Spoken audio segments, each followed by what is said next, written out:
This is From Surviving to Living, the Spotlight Edition, and I am here with Sarah.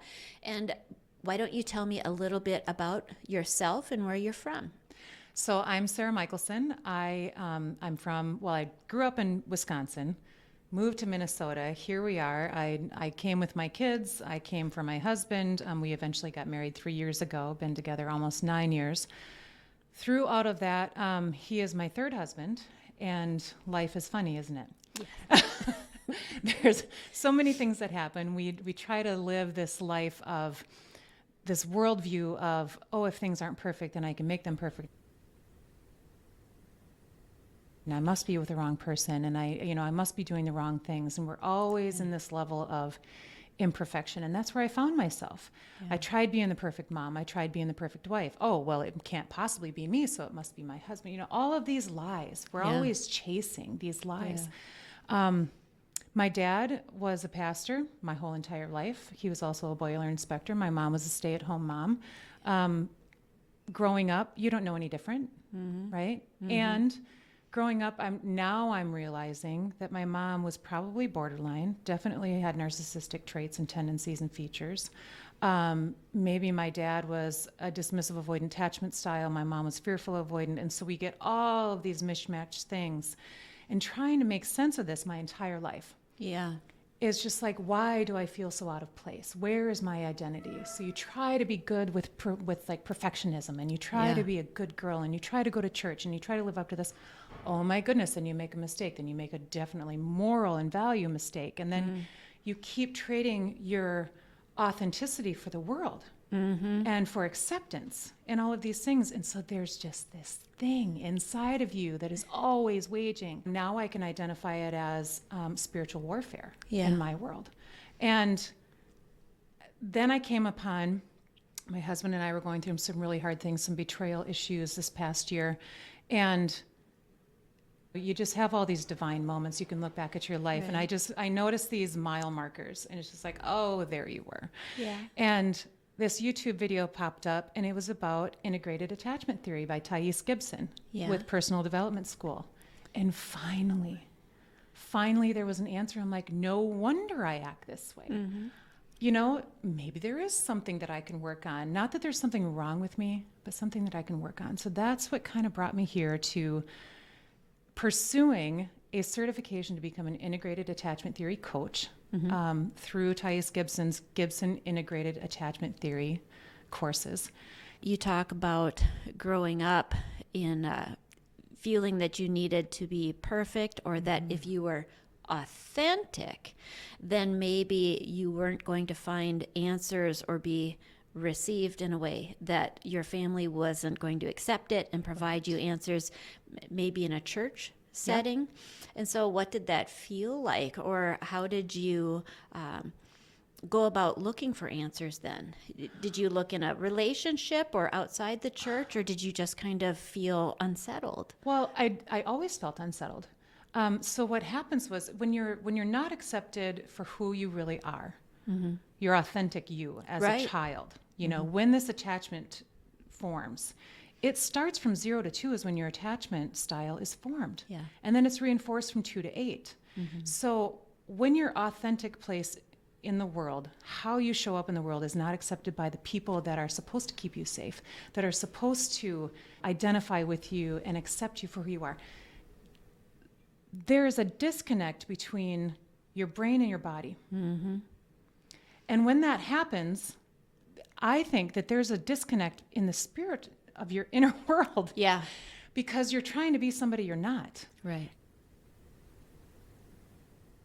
And your body always, and your spirit always wants to come back to real authenticity. But every time that shows, you're disciplined for it. You're not rewarded for it. There's negative and positive emotions associated with, oh, okay, I can be the quiet little girl, but really inside of me, I am loud and rambunctious. So your true self is negated. Your true self is actually punished. And this fake self, which is, again, is not authentic, is rewarded.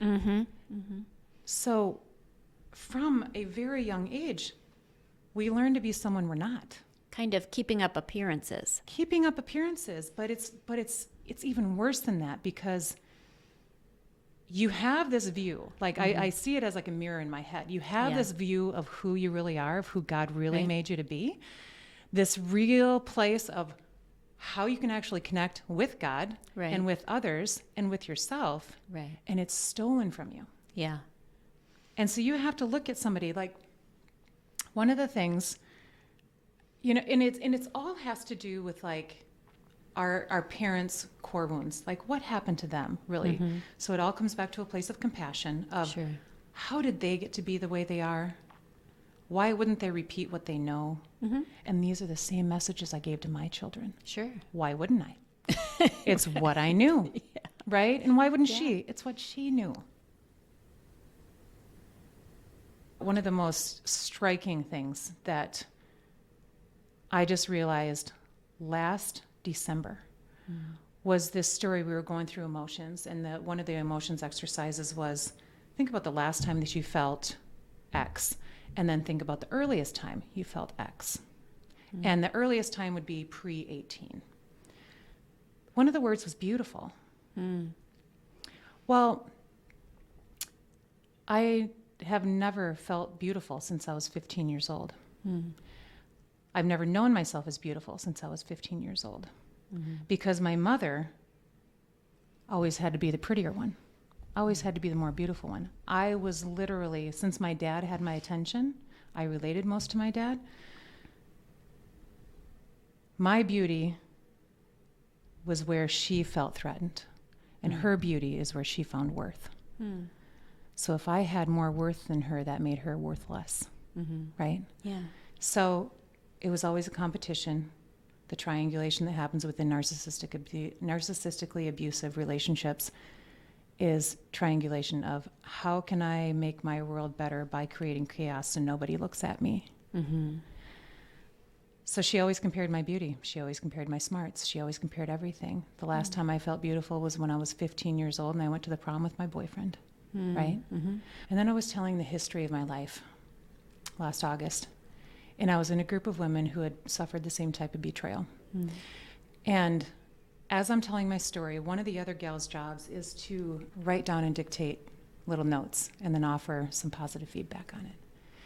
And when I got to the point, I'm like, I never saw myself as beautiful. And she wrote in her little note, she said, remember, classy, not trashy. Those two words changed my entire view of my everything. Yeah. Because suddenly my personality was classy. It could be accepted. My physical beauty, I could find worth in something outside of my physical beauty, outside of how I treated and took care of other people. I could finally start living my authentic self. How God created me, how he made me to be more effective for him, for his purpose, for his plan, for all of God's good. Yeah. And guess what?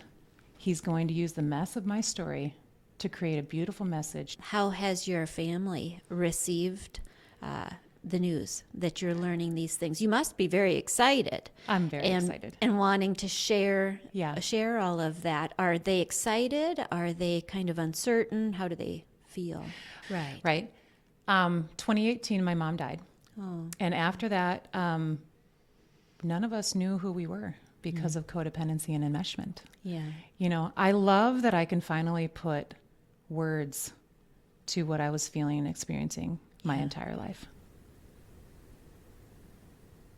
And so let's talk a little bit about integrated attachment theory. And for the people who are watching the podcast, we have some resources which you've provided for us, and thank you for that. You're welcome. And we're going to have them on the website, hollybot.me, on the Spotlights resources page. And the listeners and viewers can check those out on their own time.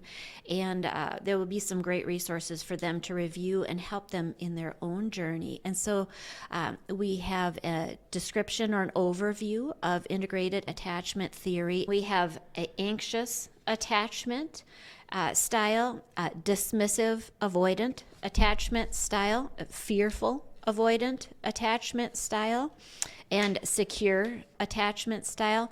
And I thought, I wonder which one of these I would be in relation to others, my husband and my family. And there are a little bit in each one of these things that I can see myself. And then I also thought pack over time. Yes. Because I have been a very wounded and traumatized individual, maybe even I've been a very toxic individual in my past. And I have done a lot of healing over the years. And I would hope that I have improved in my ability to be good for others and good for myself. And so I looked at the last page, which is the secure attachment, and I thought, well, I sure hope that stable and emotionally balanced, good at communicating, describes me at least a little. But my question for you is it possible to move from one of these more unhealthy styles to secure attachment? Absolutely. That is the goal. That's what I teach. That's what I coach people to do. That's good news. Absolutely. So we're not stuck. You're not born in one way and you stay there. Okay. Nope. So a brief overview. Anxious attachment is more clingy. There's a lot of good things. There's a lot of negative things, toxic things, and they will be more codependent and they'll be more clingy in a relationship of like, no, I need you close. I need you close. I need you close. Dismissive avoidant will be relationships are never rewarding. They are super harmful. They are super toxic. I don't need them. I can't need them because they hurt too much. I'm going to go over here and be by myself. I'm going to be like the classic introverted ideal that society has. That's not what an introvert is, but I'm going to just go be by myself. Life is too hard. Yeah. Fearful avoidant is a mix of the two. Okay. So they are going to adopt both anxious characteristics as well as dismissive characteristics. And some will be stronger than others. And it will all depend on the life experience that you're in, on what your trigger is. Okay. If you're triggered and you think your fear of abandonment is triggered, you're going to become more anxious, you're going to be more clingy. If somebody is smothering you and taking your autonomy and freedom away as a fearful avoidant, you're going to go the other way. You're going to be like, I can't handle you, you need to deal with yourself. So it's that hot, cold, right. I love you, get away from me. So integrated attachment theory. It is the pairing of the subconscious mind and John Bowlby's attachment theory work. So what's integrated is Thais Gibson put together this plan, and she is pairing like cognitive behavioral therapy, dialectical behavioral therapy, emotional processing tools, somatic processing. All of these things are integrated into this one system. So then I'm curious, the emotional processing tool, is that a part of moving from an unhealthy attachment style to the more healthy style? It is. It's a tool that we use when we get to the emotional stages of, identifying what the patterns are within the attachment styles, of what their emotional, how they show up. Are they super clingy or are they dismissive? So that kind of a thing.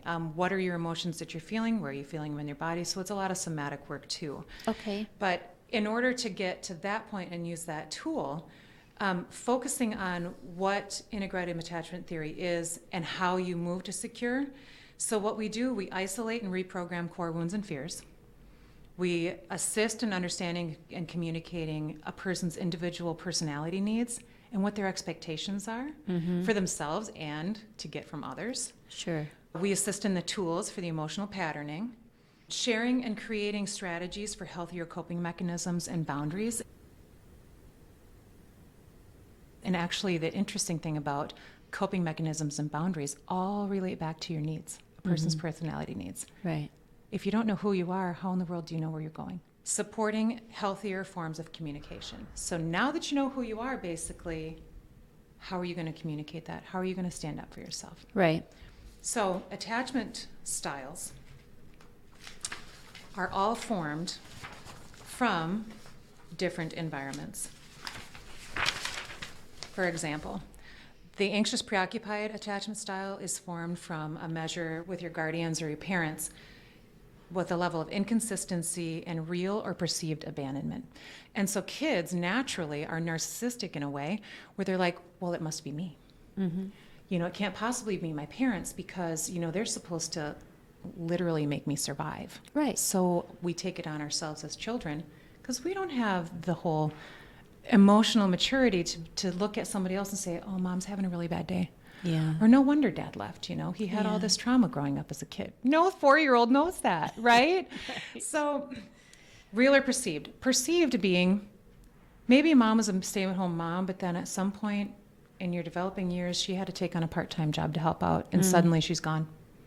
Sure. So that creates a disconnect. So a dismissive avoidant is born out of emotional neglect, direct or indirect, and neglect in general. So if your parents are providing for you, now a lot of dismissives will say, I had a great childhood. What are you talking about? I had everything I wanted. You know, I was able to play sports. I was able to have, I had clothes, food, shelter, all of these things. But then they're showing up at 60 years old and they don't have no idea how to relate in a relationship, and it's everyone else's fault.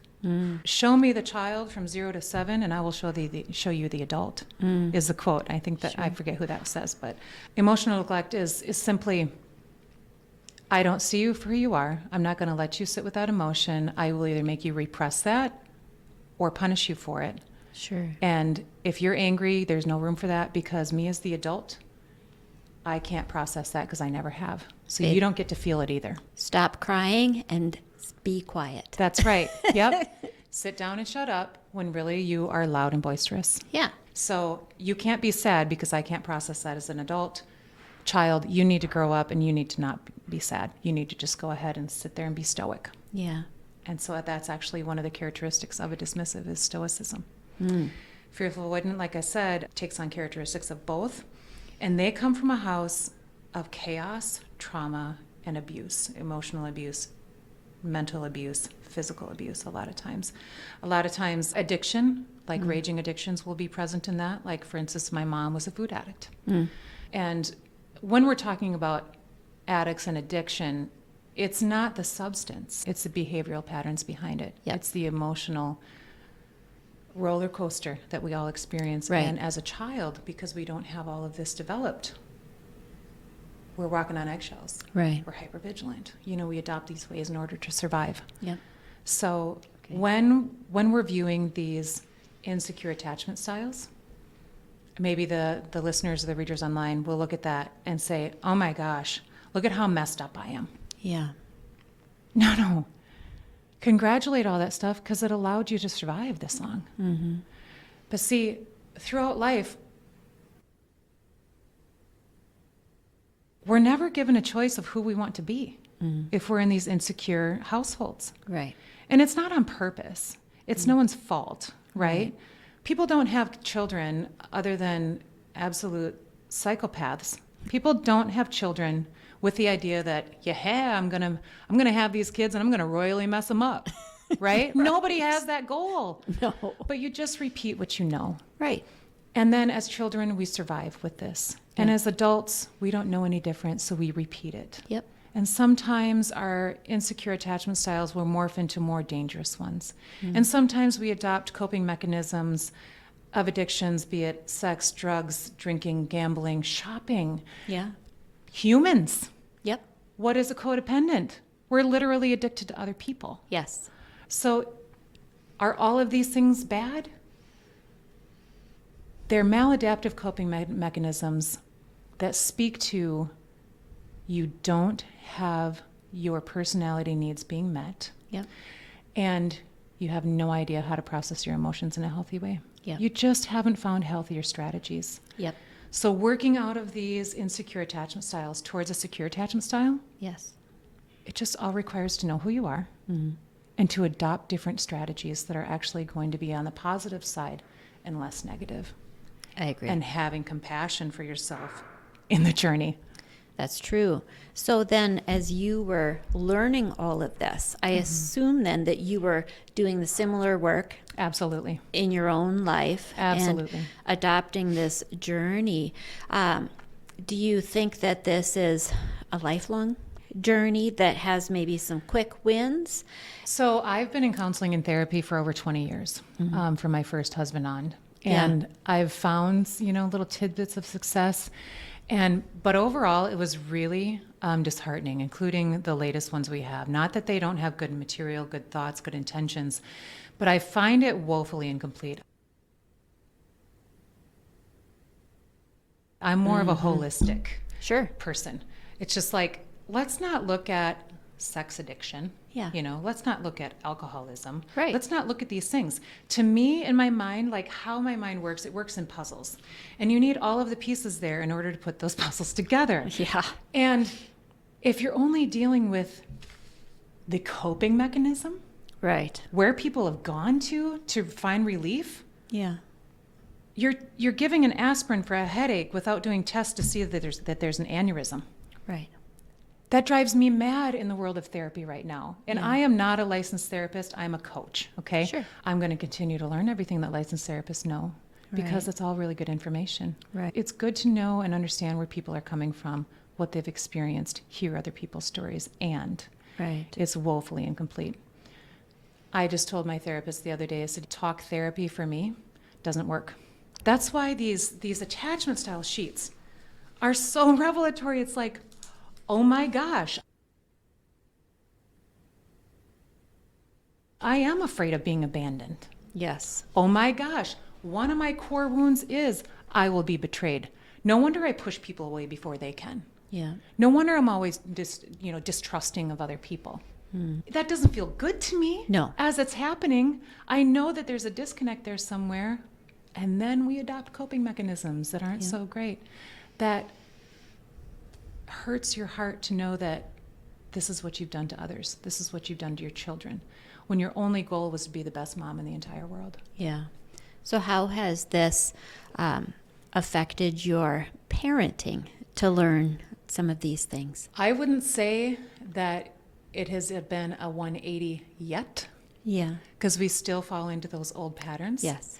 And I would say that it has affected my parenting tremendously, Yeah. because I have a 23, 21, and 17-year-old. Mm-hmm.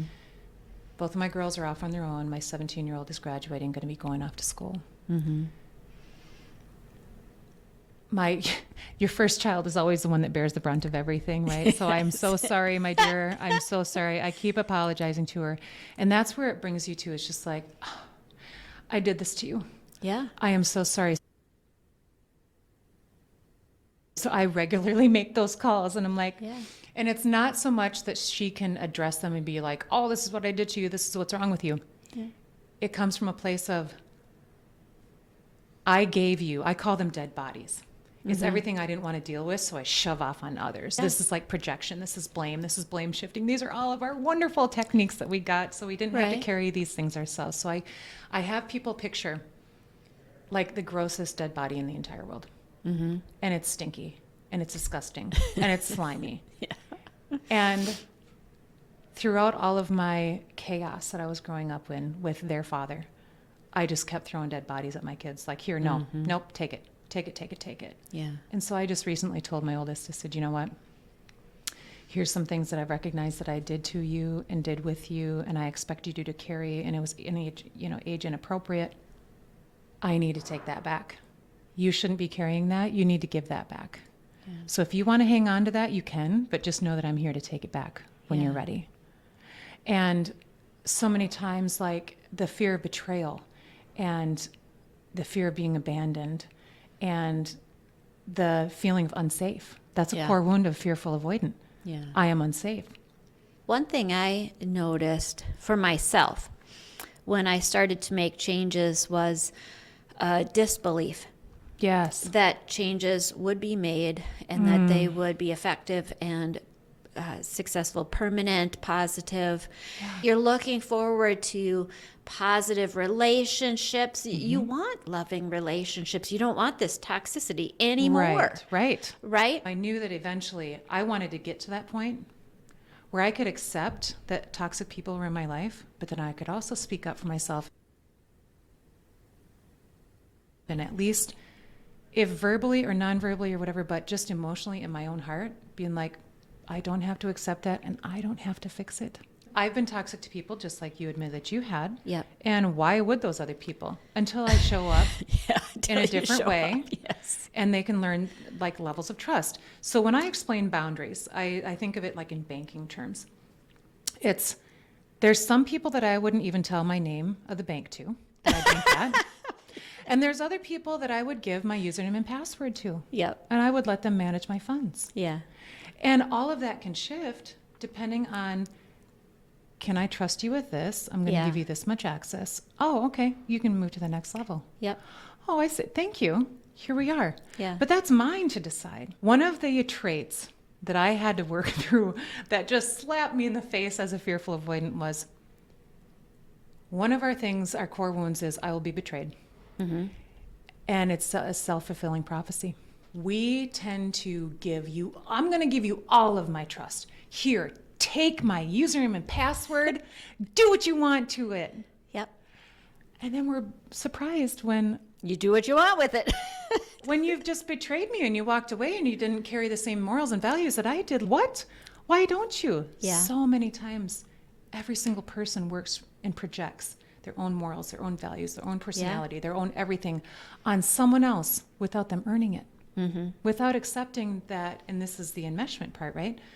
Without accepting that somebody else is different than me.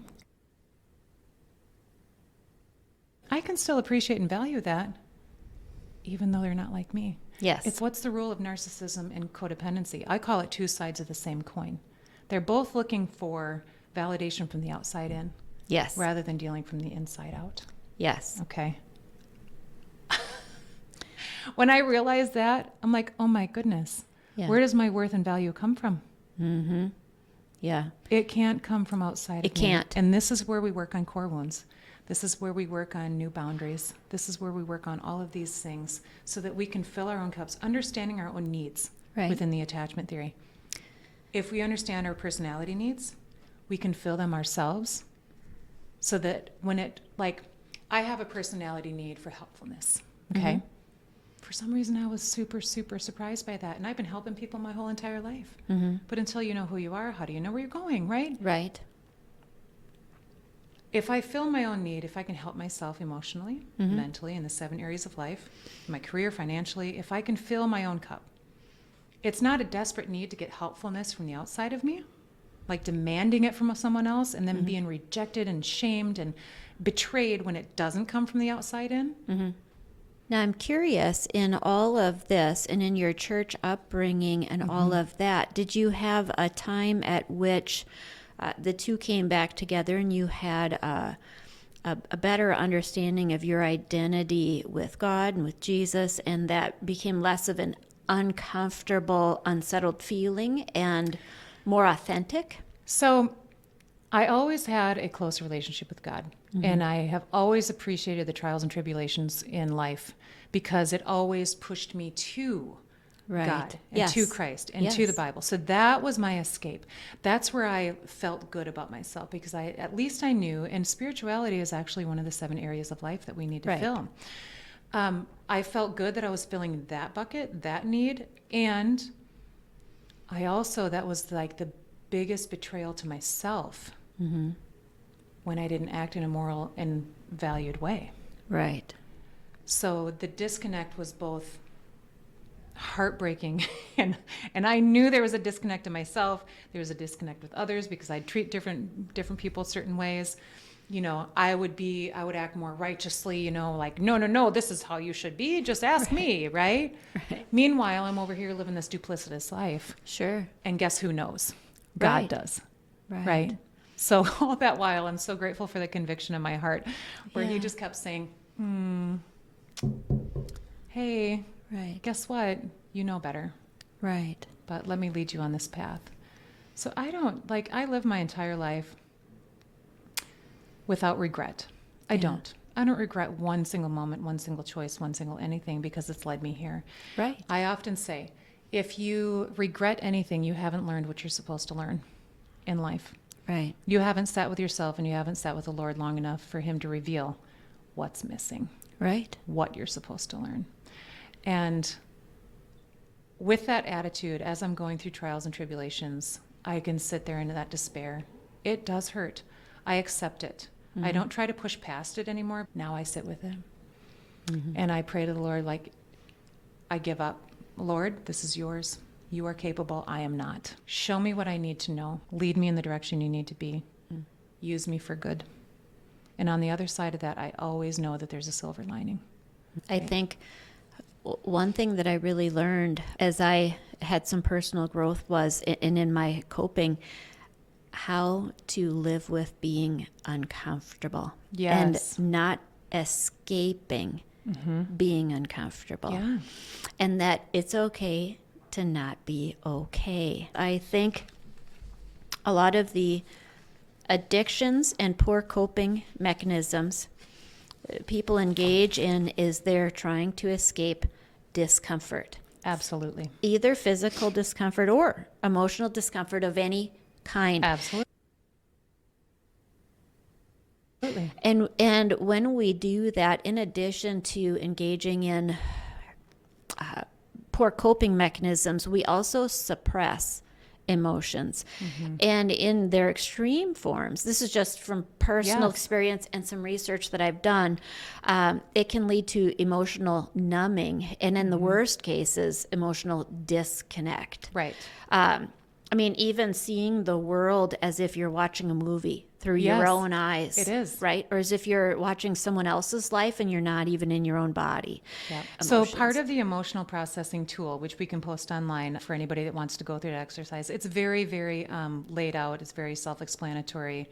It's for the individual to kind of work through line by line. I think there's 5 or 6 questions. Yes. But the emotional processing tool allows you to be like, okay, I'm angry.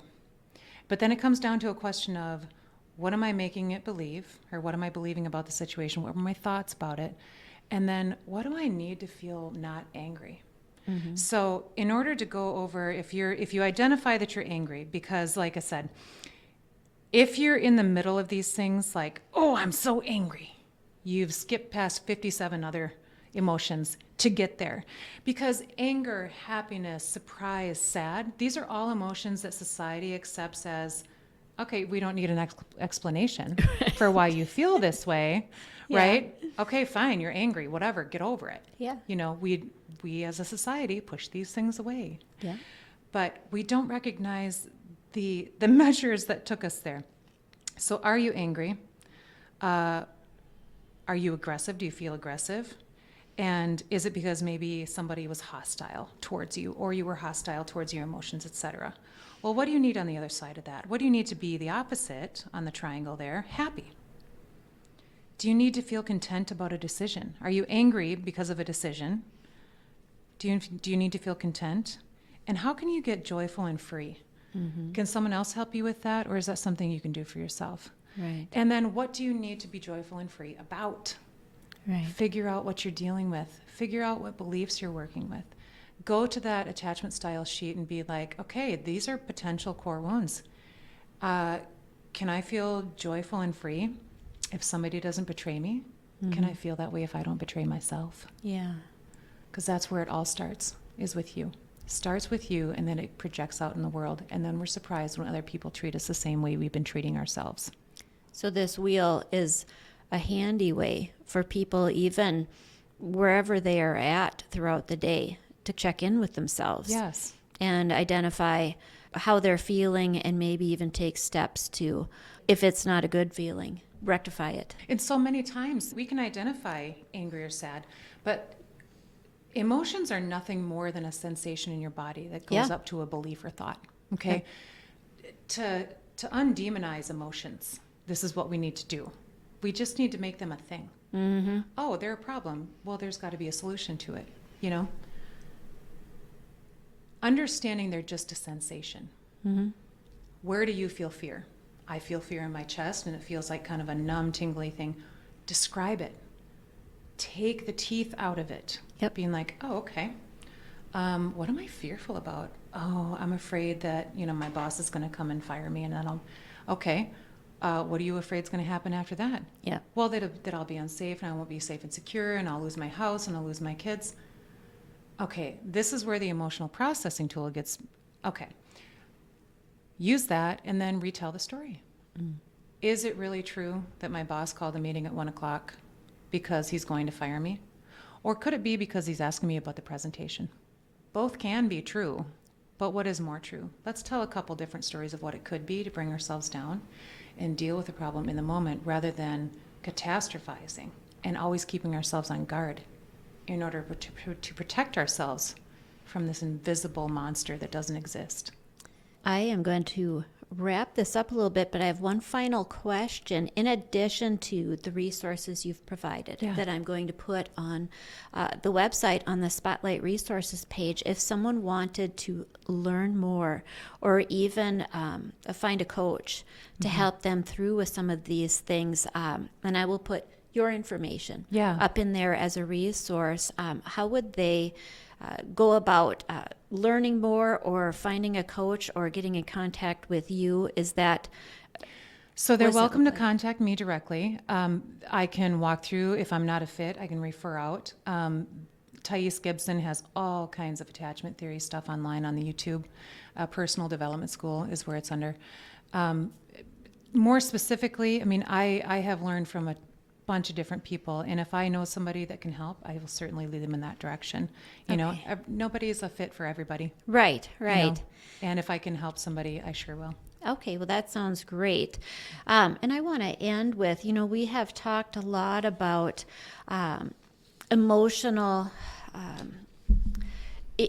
coping mechanisms that are not necessarily healthy, and all of the ways that the human spirit can go wrong. And that's a challenge for every person on earth. Yes. We are all, nobody's born perfect. We are all born with a struggle. And we've talked a little bit about how even if we're raised in the church, it doesn't mean that we're automatically going to be perfect, and no parent is perfect. Yes. Even parents are born sinners. Right. But that's not a reflection on God. Right. God himself is perfect, and Jesus is the great physician. Yes, he is. Right? And that includes being able to heal all of these things. And so personally, in my own experience, like yourself, I had decades of therapy, which was very helpful, and all of these things are helpful, but Jesus was the one who provided the ability to understand. Yes. Right? He is the only one that can completely fill our needs. I think that we have these longings, these needs that can never be filled in any other way than through him. That he gave us these needs so that we will, C.S. Lewis said that because these needs can never be fulfilled by another person, it tells me I was made for another place. Amen. Right? Amen. And that I was made for someone who can. Yeah. Right? And God is that person. And so I want to make sure that in everything that we're talking about, that we're pointing everyone who's listening to the person who can provide the ability to understand these important materials, which are important because one person we all want to be securely attached to is God, is Jesus, and have that good relationship. And then he gives us the ability to have secure relationships with everyone else. And that's what he wants us to have. Right. That's why we're here. Absolutely. He said, the first and most important commandment is to love the Lord your God with all your heart, with all your soul, and with all your mind. That's what he wants, is relationship with us. And he said, and the second commandment is like it. Love your neighbor as yourself. Right. It's all about relationship, and he wants to affect that. Right.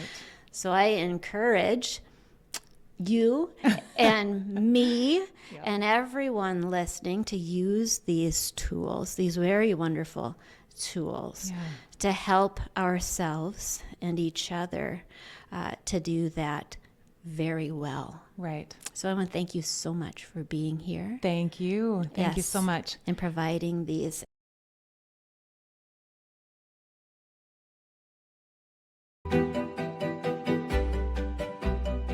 Look for more episodes that inspire at hollybot.me. Until next time, remember, your story is never over. God's grace is always waiting to rewrite it. This is From Surviving to Living.